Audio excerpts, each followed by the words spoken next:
In one word, describe Ted Christopher. Badass. That's 2 words. No, it's not in one word.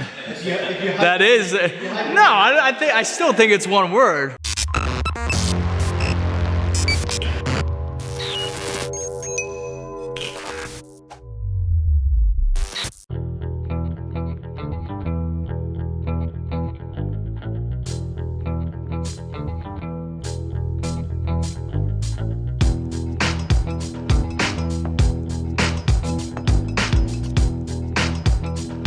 So this week, Stafford puts on a really cool show in honor of my uncle, and they call it the TC Shootout.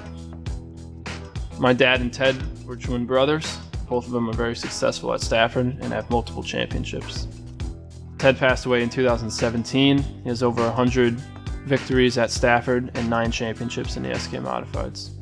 And I remember him coming to my go-kart races at Stafford. And then obviously I would race at Waterford during my legend car career, and he would be racing there too. The video 2014 when I won my first race just speaks for itself on how excited he was, and that he stayed after.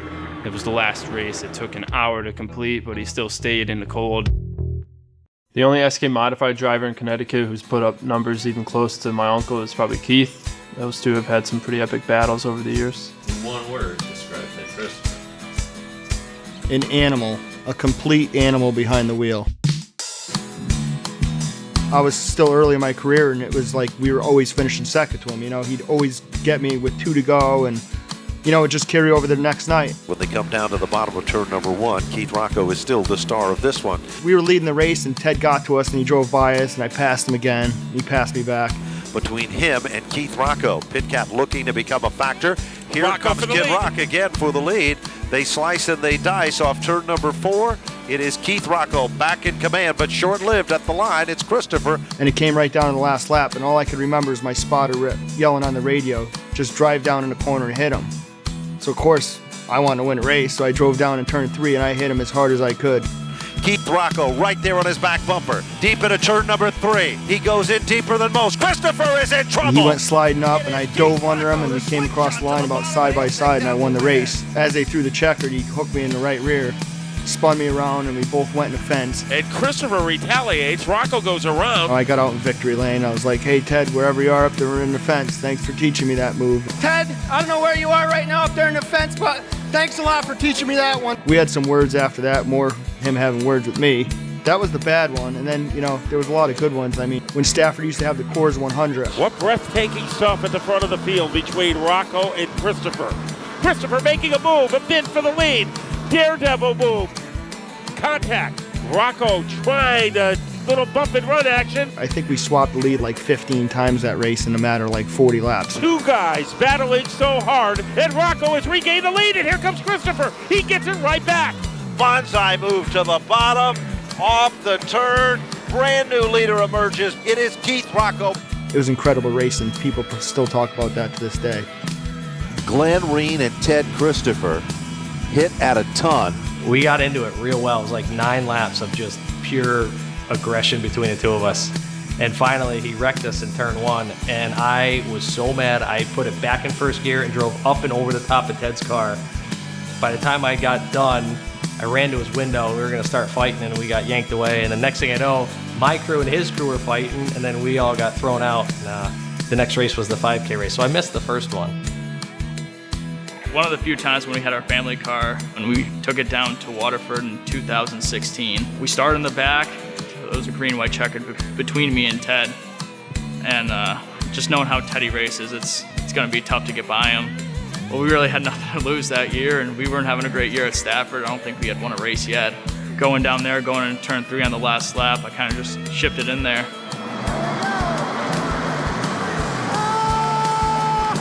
Moved him up the racetrack a little bit and beat him to the finish line, but the thing afterwards was coming out of turn 2. He decided to give me a nice shot. It was awesome to beat him.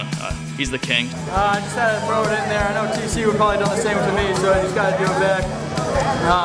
I just beat the king, and so it's a pretty great feeling. To do that at Waterford, a track that we really never had gone at, and against a guy like Ted Christopher, who has so many modified wins at every place you go to, was pretty awesome.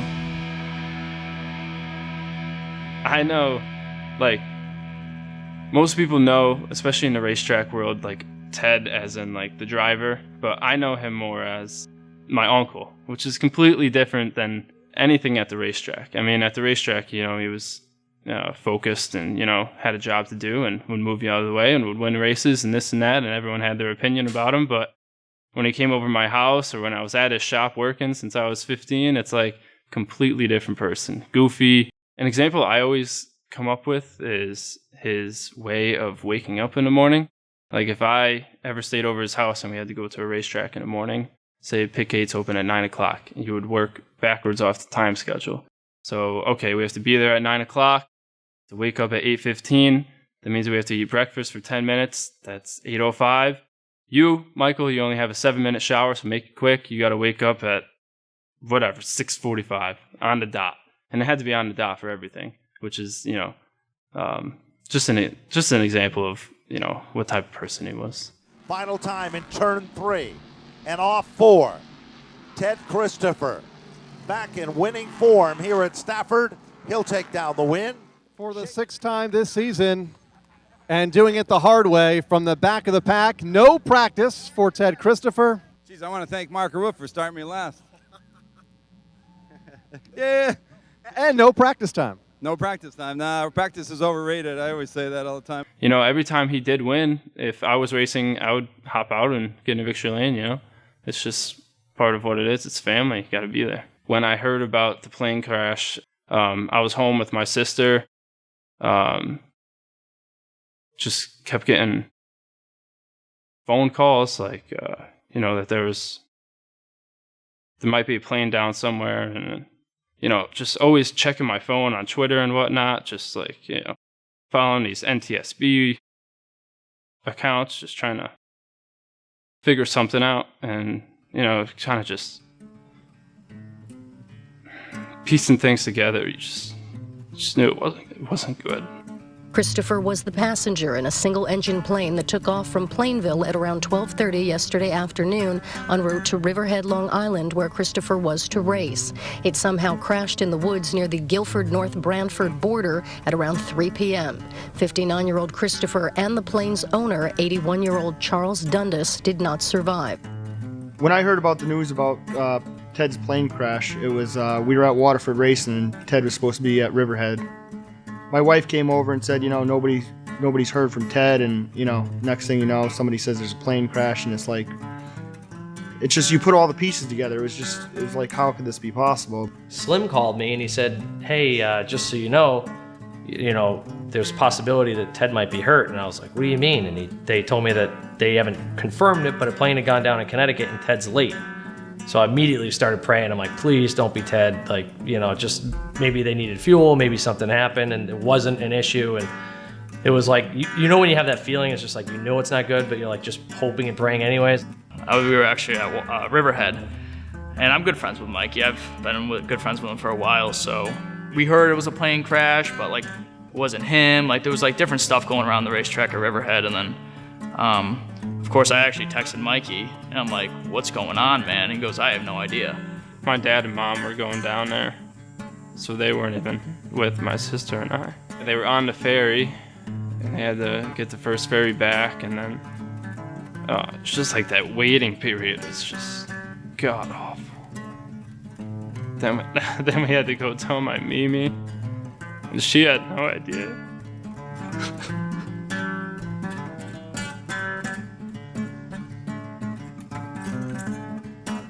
The news came out, and it was definitely a tough night for all of us. They had a nice driver's meeting explaining it. There was not too many guys who weren't emotional about it. There's that footage from Waterford of Keith sitting on the wall by himself while everyone else is on the front stretch. Those guys were bitter rivals on the racetrack, but best friends off the racetrack. As much of rivals we were, we always, you know, somehow, some way, we always got along and made things work.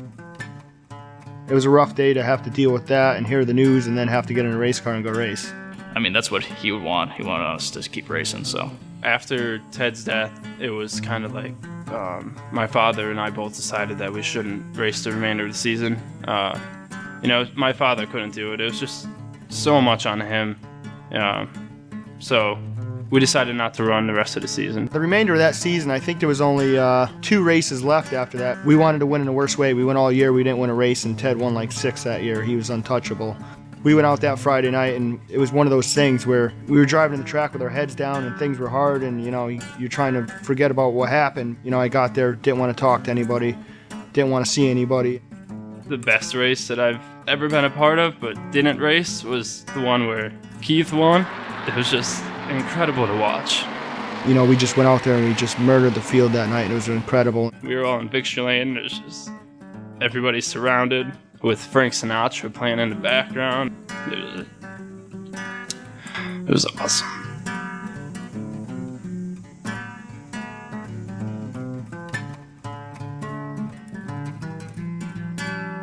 It was just incredible the way things went down at the end of the year, and then we ended up winning the championship. The fans are jumping up in their seats.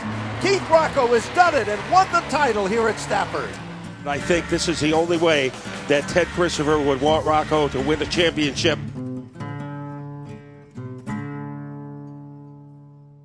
I'm going to say it was around mid-'80s. I can't remember the exact year. Teddy was just starting out. I came across his pit area, and he was asking me for help. And I said, well, okay. Gave him a little advice, and he was struggling, and he was learning the cars. He was a go-kart racer, and he was new to the big cars. So I said, you know what, Teddy, instead of messing around like that, why don't you bring the car down to my shop? And he didn't know anything about stagger or crossweight setups or anything like that. So I scaled the car and worked with him a little bit, and, it wasn't much time passed after that, and he won his first race, and the rest, as they say, is history. I took a little break from racing, so I was deciding I was going to come back and run SKs at Stafford.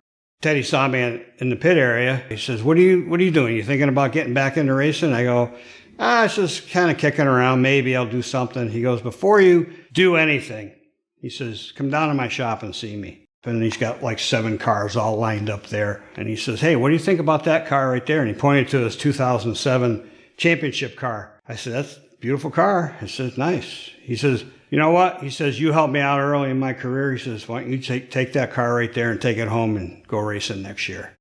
That's the kind of Teddy Christopher that people don't know a lot about. He was a great guy. So now we have arrived at the part of the program where we pay tribute to someone, in my opinion, was larger than life. He won more times than any driver at Stafford, won more titles than anyone at Stafford. It's only appropriate that tonight we honor the memory of the best of all time.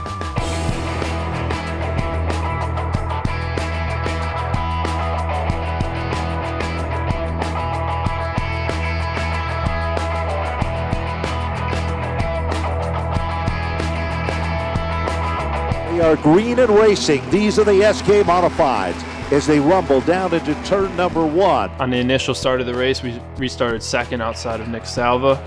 Going into turn 1, he ran me up the Talon. Come on, Green, to the move. Come on. Still on the bottom. No, can you ship them any further? So luckily the yellow came out, and we had another go at that. I don't know if he missed a shift or something like that, but on that second restart, we were able to get the lead well before into turn 1 and pull away down the backstretch. When you're out front like this, they're not coming. I want you to put the brake in and feel what that car needs, all right? Even if you pound it to the front, see what it does, all right? Come down the backstretch, I noticed that there was the same issue as in the SK5K, where something was wrong with the motor. You lose the power. You lose the power. Come on, dig in and park it. I had to pull it in under green, out of the lead. Michael Christopher. As Christopher, he is crawling. Christopher is on pit road, and Nick Salva has regained the lead on lap 11. His car heads down on pit road. Brought it down on pit road, took the valve cover off, and it turns out it was the same issue. We had a rocker stud break. All the bad mechanical problems he has had this year for Mike Christopher Jr., who ended 2018 by winning 3 in a row. The car was good, it just wasn't good enough. Too wide, wrecking in front of you, back it down, come to the grass. Good job, bud. Keep coming, we're staying green for right this second. Caution's out. How's the car? It's living on the right rear. You go into the corner, it's sideways. You go through the center, you can't floor it. Bring it down pit road. We were in and out of the pits. It was a tough race. And Glen Reen is down in pit road. So we're trying to change the handling of it and fix some stuff, and we were able to fix the handling, and the car was really good at the end. I realize that. We got plenty of time. We got a good front on Cipriano coming out of turn 2. Made my move down in turn 3 and we were able to pass him coming out of turn 4. Williams making a strong move to take over the lead from Cipriano. Once I got into the lead, Kopsic and Rocco were basically coming. They were all over me. And Rocco underneath the 21, looking to go after Williams. Those two drivers who have quite a colorful history. It was Rocco and Williams 1-2 punch the last 2 Friday nights. And now Kopsic moves in. He's in the middle of Williams and Rocco. They were battling side by side and we were just kind of maintaining the lead. Going down into turn 1, Kopsic made a move, which it's kind of unexpected. You don't really see guys making moves going into turn 1. Used us up a little bit. Back to the line as they are off turn number 4. Here comes Kopsic. Bonsai move to the bottom of turn number 1. Stephen Kopsic brought his A game to Stafford here tonight. And here comes Keith Rocco. 3 cars contending at the point. Kopsic to the inside. Off turn number 4. Stephen Kopsic has it by inches. He got the lead with about 7 laps to go, and I was just trying to figure out what move I can make on him.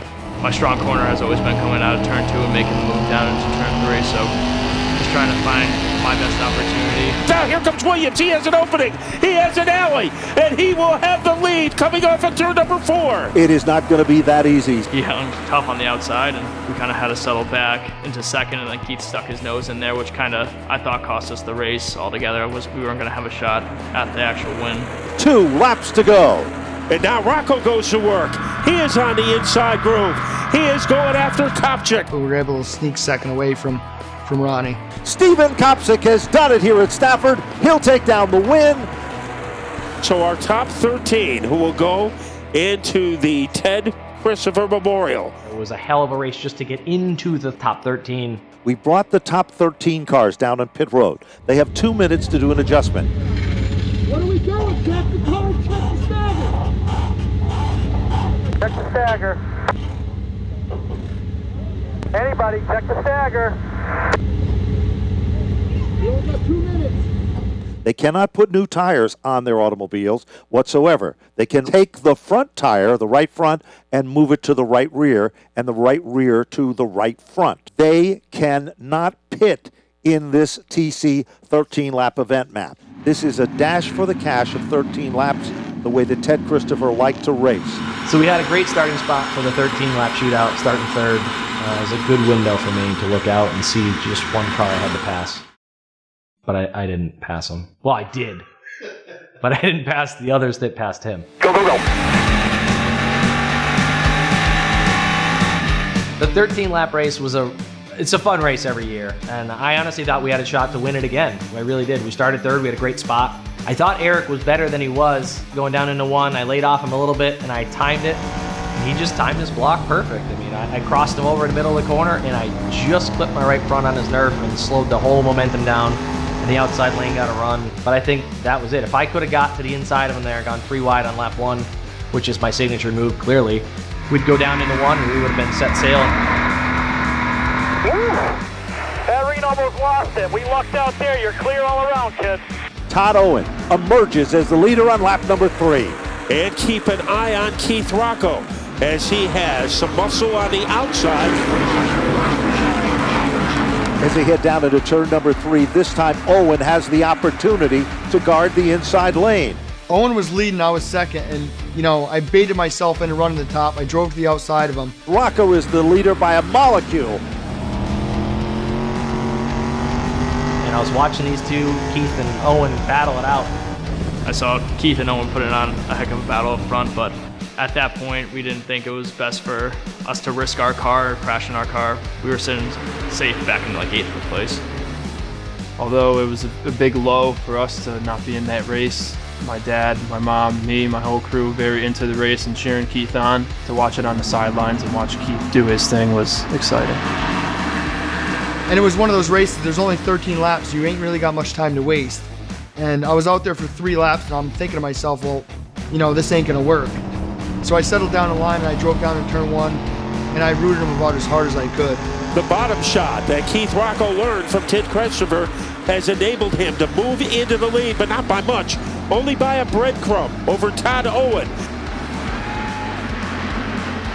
And he slid up the track. I dove underneath of him, and then I gave him back a little bit of what he did to me. I held him out there for a little bit. Keith was smart. He put himself on the inside and Todd on the outside and controlled the race. Ladies and gentlemen, the white flag is coming out, Matt, off turn 4. Does Todd Owen have enough power to shoot down Rocco? My spotter junior is pretty good at calling what happened. You know, going down the back straighter, he said, be prepared for a shot. Last corner. Don't give up the bottom. Gonna hit you hard. They're standing in their seats off turn number 4. Keith Rocco will take down the win. So that was badass, dude. Badass. Way to go. On the last lap, I was trying to hold off Kopchik and got a little too greedy on the bottom. I was on the flat, clamped it. Didn't matter at that point. There he is, Keith Rocco. Keith, you've won a lot of races, not only here at Stafford, but just about everywhere. What's this one mean to you? This is better than winning the 5K. This means more than anything. You know, the last few laps, I felt like I was racing Ted there. You know, I drove down in turn 1 and rooted Owen out of the way. I think I did that to Ted once or twice, and I might have used the quote, Ted, thanks for teaching me that move. But you know what? That was awesome, and this one's for him. He's the king.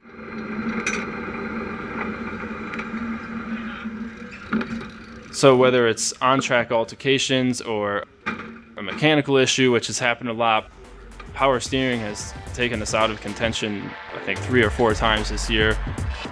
I mean, we haven't even been caught up in a wreck yet. It's just stuff has happened that hasn't gone our way, and we haven't shown our full potential.